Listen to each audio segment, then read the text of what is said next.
the Bay's Valentine Butcher.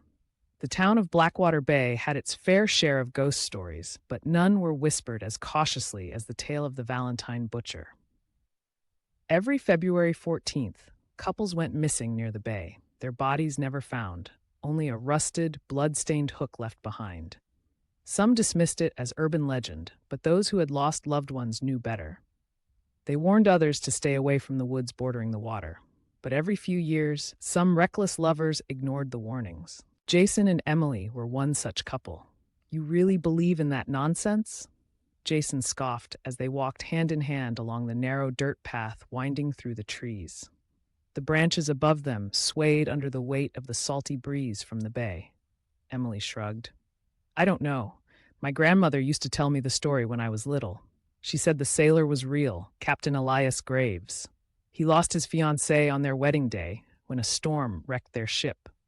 When he finally washed ashore, his mind was gone. They found him in the woods, muttering her name and carving hearts into the trees with his hook." Jason chuckled. "Sounds like a drunk sailor who lost a bet." Emily nudged him playfully. "You're impossible. All I'm saying is, people have disappeared." He pulled her close, whispering against her ear. "And yet, here we are, walking into the woods, totally ignoring that." A shiver crawled down Emily's spine, but she forced a laugh. "You better not try to scare me." "Who, me?" Jason grinned mischievously. "Never." They wandered deeper into the trees, the sounds of the bay fading behind them. The air was thick with the scent of damp earth and salt. Emily glanced at the tree trunks, noticing something odd, deep, jagged carvings in the bark. They were rough, almost desperate looking, and unmistakably shaped like hearts. Jason traced a finger over one. "Looks like someone got carried away with their love notes." Emily didn't respond. Her stomach twisted as she ran her fingers over another carving. Inside the heart was a name, Lillian. A twig snapped behind them. Emily spun around. The woods were silent, the shadows stretching unnaturally in the dimming light. Her pulse quickened. "Relax," Jason said, squeezing her hand. "Probably just an animal." Emily nodded, but unease settled in her bones. She wanted to leave, but she didn't want to seem like a coward. She let Jason lead her forward. Then they saw it. Lodged deep into a tree trunk was a rusted metal hook. The metal was corroded, dark with age, and something else. Dried blood coated the edges. Jason stepped closer. "Whoa, someone's got a sick sense of humor." Emily swallowed. "We should go." Jason smirked. "Are you actually scared?" She glared at him. "I don't like this." Fine, let's—" A low, wet scrape echoed through the trees. Jason stopped mid-sentence. Emily's grip tightened around his hand. The sound came again, closer this time. A dragging noise, metal against bark. They weren't alone. Jason turned his head slowly. Emily followed his gaze, her breath catching in her throat.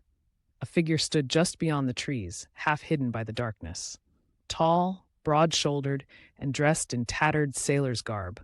His face was obscured by tangled, dripping hair, but one thing was painfully clear: the gleaming steel hook where his right hand should have been.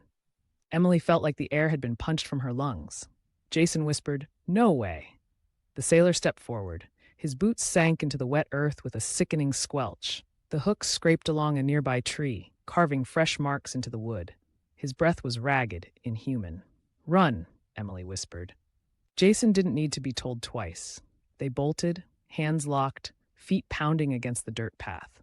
Branches whipped at their faces as they pushed deeper into the woods, away from the bay, away from the thing that had been watching them.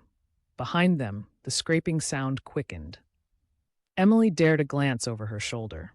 The sailor moved faster than anything his size should be able to. His hook gleamed in the dying light, swinging at his side like a pendulum of death. Jason yanked her to the left, off the path and through the underbrush. Thorns tore at Emily's jeans, but she didn't stop. They needed to get back to the road, to their car. They just had to make it out of the woods. A strangled scream erupted behind them. Emily skidded to a stop, nearly falling as Jason's grip was ripped from her hand. She turned, heart hammering. Jason was on the ground, his ankle caught in a gnarled root. He struggled, his eyes wide with panic. "Emily, help me." She ran to him, fumbling to free his foot. The sailor's breath was wheezing now, his heavy footsteps closing in. The hook scraped. Emily yanked Jason free. He stumbled to his feet just as the sailor emerged from the trees, his face finally visible under the moonlight. His skin was gray and swollen, his lips split and bloated like a drowned corpse. One eye was missing, the socket dark and hollow. But it was his mouth that made Emily's blood turn to ice, stitched shut with thick, black thread. Jason pulled Emily forward. They ran, lungs burning. Then Jason saw it, the road. Hope flared in Emily's chest as they pushed forward, their car parked just beyond the trees. Jason fumbled for his keys as they reached the vehicle, but before he could unlock it, Emily froze. The sailor had stopped at the tree line, staring at them with that empty socket. He couldn't step onto the road. Jason noticed too. Why isn't he? The sailor raised his hook, pointing it toward them. Then, in a voice that sounded like water filling dying lungs, he rasped one word: Lillian. Emily's blood ran cold, her grandmother's name. The legend wasn't just a story, it was real, and it wasn't over.